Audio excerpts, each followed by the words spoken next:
How's it going, guys? So the top 5 wheels beginners can buy for aggressive riding. Okay, so I made a list. It's the Inmotion V8 F and the V8, the Kingsong 16X, the Kingsong 16S, the Gotway MCM5 version 2, and the Gotway Tesla. Okay, so all these wheels are very good in terms of acceleration, braking, speed under 30 miles an hour, battery range for their size, and the fact that you're a new rider. Now, the 16X is a bit heavier and it's taller, so you will have to worry a little bit more about wobbles when doing hard braking. Soft braking, you're fine, you won't experience much wobbles. But if you're maxing out at 30 miles an hour and you're experiencing the tilt back and you jam on the brakes, you're going to experience some tilt back, some wobbles. So you can easily fix that by getting some pads and just learning how to brake properly. Now, the 16X, the pedals do seem a bit high, which is good for off-roading and just in general. But what I've experienced is, depending on the mode that you're in, experienced, expert, or new rider, the pedal dipping might be a problem for you if you decide to do some crazy aggressive riding off-roading. Now, the 16S is a pocket rocket. It's very fast, very powerful, just like the others I mentioned. But the side pads might make your inner leg a little bit, it might cause some pain to your inner leg. That's the only downside I can see to that. The pedal height is okay for its size, so I'm not too concerned about aggressive riding with that wheel, but it's a powerhouse. You won't be having issues climbing hills of pretty much any size. I compared it a while back to the Tesla, and for some reason the Tesla just was not able to garner the same amount of power up a hill with someone. I think I was a little bit lighter than the guy I was comparing it to, but he was able to climb the hill. Now, the hill was filled with grass. It was grass and dirt, so I'm not talking about asphalt here. Asphalt, Tesla will have no issues, but with grass and dirt compared to the 16S, 16S has a lot of power, a lot of power. Now, the Tesla is probably, in my opinion, one of the best on this list. The reason I put it as number 5 is because of the low pedals. It has torque, it has acceleration, it has amazing braking power, it has good range. I just feel the pedal height, and it's not just my opinion, a lot of people riding Tesla knows that out of the bag that the pedal height is just a no-go.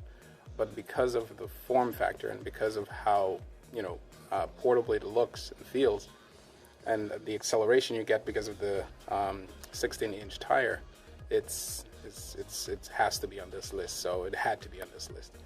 So I put it as number 5, again, because of the pedals. So this list will satisfy anyone or any beginner not coming from a bigger or much faster wheel. I say that because coming from a much bigger and faster wheel is definitely going to affect your appreciation for any smaller or slower wheel. So being a virgin is a must. Now, great list, but where you live absolutely matters. Because speed is a subjective thing. I've always said speed is a subjective thing, okay? Small cities with small roads, that's separated by blocks, with a lot of turns, a lot of lights, congestion, bicycle traffic, foot traffic, etc. Makes a lot of sense for the options for the list I just made. But cities with like roads where they're very long for miles and not many turns, not much congestion, not many lights, multiple lanes, might make this list a horrible choice, because speed, depending on where you live, is essential. Let's say for example, I live in Boston, so I know every several blocks is a light, and I know that no traffic for the most part is going to be faster than 25 miles an hour. In fact, it's posted in the city that, unless otherwise noted, speed is 25 miles an hour. Now, do people follow 25 miles an hour? Absolutely not. But you want to be able to keep up with the average speed. And the average speed in the near city, where there's a lot of traffic and turns and blocks and foot traffic and bicycle traffic, is about 30 to 35 miles an hour. Now, when you go outside of the city of Boston, you go to like rural areas like where I am right now, you have roads that are long, and you won't see a light for like maybe half a mile or something like that, and the roads are wide and there's not much congestion. So streets like that, although I see bikes riding at 12 miles, 16 miles an hour, they are in their own bike lane. It's rare I see them on the street. So if you plan on doing that, if you plan on using the bike lane, great. If you plan on being on the street, not recommended. Let me show you what I mean. All right, so here's what I mean. If you look, this street right here, it's not a highway. I would consider this maybe a freeway. It's between cities. So that's like an inner city roadway, I guess. But again, the top speed or the speed limit in this area is about 30 miles an hour. Your 16S, even your Gotway's not gonna, your Gotway Tesla that I mentioned in the list is not gonna make this. But if you look, there's a cyclist over there. He rides this entire thing. So I'm not sure if it's that, drivers expect to see cyclists, so they yield to cyclists, and the fact that there are laws protecting cyclists. I mean, he doesn't even have the right bike. He has a mountain bike. But he's going like 5 miles an hour right now? No big deal. No one's going to yell at him. But as I move on and I go on this main road right here, this is where you really want to be careful. A road like this is dangerous. A road like this is dangerous for new riders and the type of wheels I listed for aggressive riding. So it definitely matters where you live. Look at this straightaway, dude. I don't ever remember seeing a straight. Look at this cyclist. You see that? So people expect to see cyclists, even though for the most part, I think those wheels I mentioned in the list are faster than most cyclists on their road bikes. So yeah, this is the type of road I'm talking about, this straightaway right here. Notice how the traffic slows down. So in certain pockets, yes, you can absolutely ride. If you see there's a bike lane to the right, if that's what you plan on doing, I personally don't recommend bike lanes in congested cities. But places like this where it's not so packed, bike lanes are completely fine. You know what I mean? So if you live in an area similar to this where everything is like open and then yeah, use the bike lane. Look at this guy. Look at this cyclist right here. It's just chilling, no big deal. Probably going, let me see how slow he's going. He's probably going like 16, 15 miles an hour. Yeah, he's going about 16 to 15 miles an hour. So that's just about 6 miles below the 16S. So yeah, you'll be fine. So once again, as a rule of thumb, just ask yourself, where can I ride a bicycle and where can I ride a scooter? Because a scooter does about 30 miles an hour. And a cyclist, on average, do 10 to 16 miles an hour.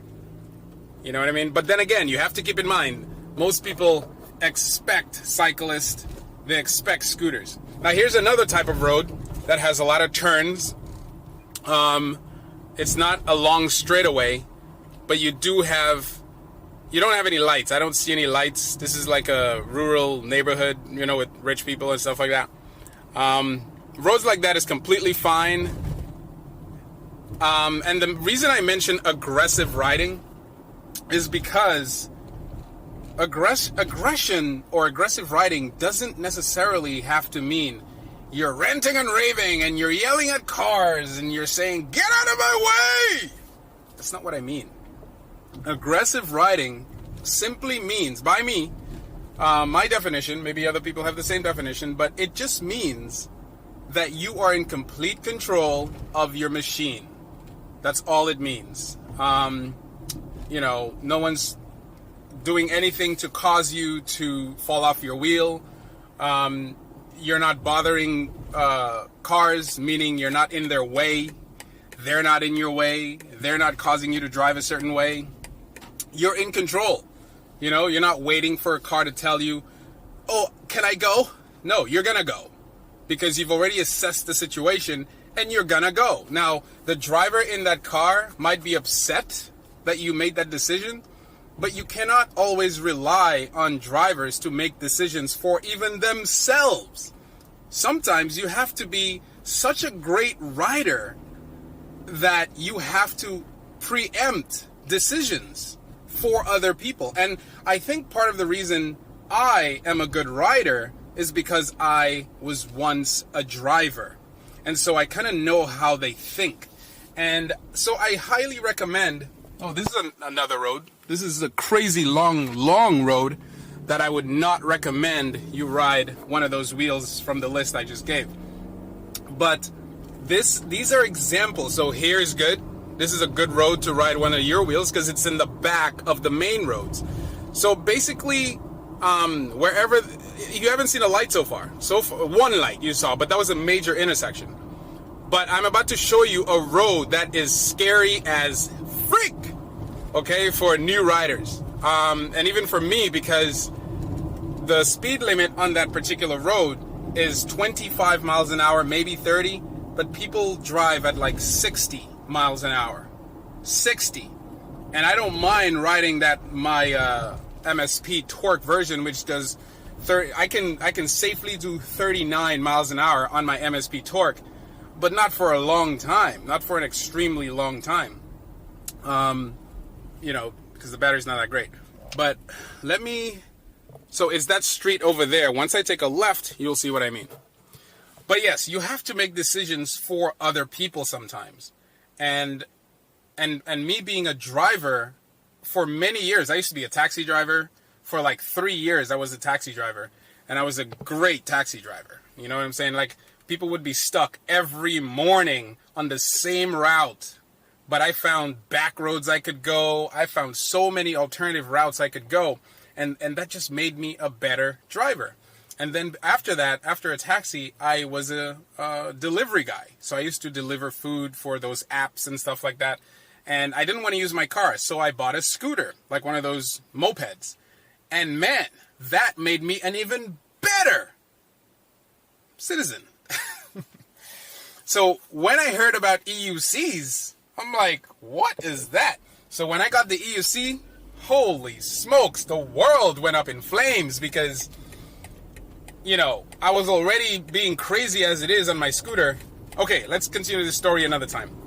But this is the type of road I'm talking about you have to be afraid of. Look how this is 2 lanes. It's a massive long road with a bike lane, which I don't trust still. And if you notice on the left side, you have the side road, the pillars, I don't know what that's called. They're taller than on the left, than on the right side. So the left side pillars are way taller than on the right. And why is that? That's simple. It's because if there's a crash, you're not going to hit those trees and you're not going to hit the pedestrians walking between those trees on that grass over there. You see what I'm saying? Because a lot of people, you know, walk around there. So they're trying to protect people. But so you definitely don't want to be, if you feel you're nervous, you don't want to be on this side. And this is the fast lane. So you definitely don't want to be on that side. But this side, you know, you still don't want to be on this side. You don't want to crash. But it says bike lane ends. Holy smokes. So you really, really, really want to pay attention when it comes to roads like this. Now, I'm going to show you one more road, and then I'm going to go back to work. One more road so you can understand what I mean when I say speed matters, where you live matters, and what you ride is completely reliant on where you live and what type of roads you live on. So I'm going to show you a back road area where there's a lot of houses, a lot of turns. Everything is measured by blocks and stuff like that. That's where that list I gave you is going to make sense. And if you've ever been to the city of Boston, or any small city similar to Boston, that list I made will make a lot of sense because there's a lot of traffic. Even though the speed says 25 miles an hour. Most people are doing 18 miles an hour, 15 miles an hour, and half the time they're at the light. So it makes a lot of sense. So aggressive riding does not mean breaking cars' windows, beating people up on the road, yelling at cars. Aggressive riding does not mean that. It just means that you have complete control of the situation, enough to control the situation. So a car who doesn't know where they're going, if you notice, a lot of people when they're driving and they don't know where they're going, they tend to make really bad decisions. Sometimes they go up the wrong way. Sometimes they do the weirdest things because they're lost. But roads like this, guys. So roads like this, the list I made is perfectly fine. Yes, stop sign. You see? Look at that. That car over there, how fast do you think he's going? Probably 15 miles an hour. These roads are perfectly fine. You can blaze through here, and you're not going to have an issue at all. I mean, look at this. This is beautiful. People walking their dogs, houses. I'm slowing down. I'm still doing 34 miles an hour though. That's weird. Okay, so maybe this car just feels too fast. But for the most part, this is the type of environment I recommend my list for. Aggressive riding. And this is where I would suggest you ride. These are places I would suggest you ride. Because it's going to make you a better rider, because you're going to have to encounter all kinds of situations with cars, with traffic, foot traffic, stoplights, stop signs, all kinds of stuff. People who don't want to go. You know what I mean? So, yeah, I hope that makes a lot of sense for you guys. But one thing I also mentioned in there was, if you're coming from a much faster wheel, this is not going to make sense to you. You know, because once you've experienced speed and weight, you know, much higher speed, much higher weight, you're going to look at a smaller wheel with disdain. You're going to be like, what the frick is this thing? I don't want to drive this. You know, I feel unsafe. Because I drove my Tesla for so many years fast. But I don't know what happened. Now I go back to my Tesla, and it takes me about a day, maybe a day or two, because you're not riding throughout the whole day. Maybe a day or two to really get back to how I felt when I first got my Tesla. I have to acclimate myself back to that feeling. But my MSX, my MSP, etc. Now I would put the MSX on there, but that's a beast. That MSX is a beast. The 84 volt, I'm talking about the 84 volt. As a bonus, I would put the MSX 84 volt as a number 6. Because if you don't want to go too fast up, but you want to grow with a wheel, I would say the MSX. Because the MSX speed is rated to be like 30 miles an hour. Maybe a little bit less. But guys, I'm able to do the same speed on my MSX as I'm able to on my MSP torque. 40 miles an hour. I don't recommend you do that because 40 is the absolute max. Actually, no, 41 is the max. I think all these boards are a little different. But I'm able to push my MSX to 41 miles an hour. Shit. Okay, let me see if I can turn in here. Yeah, the traffic is pretty crazy here. But what I like about small cities is that you get to experience pretty much all kinds of traffic. And that's a good thing. That's a very good thing. Thank you. Thanks. Yeah. So let me get out of here, guys. Peace.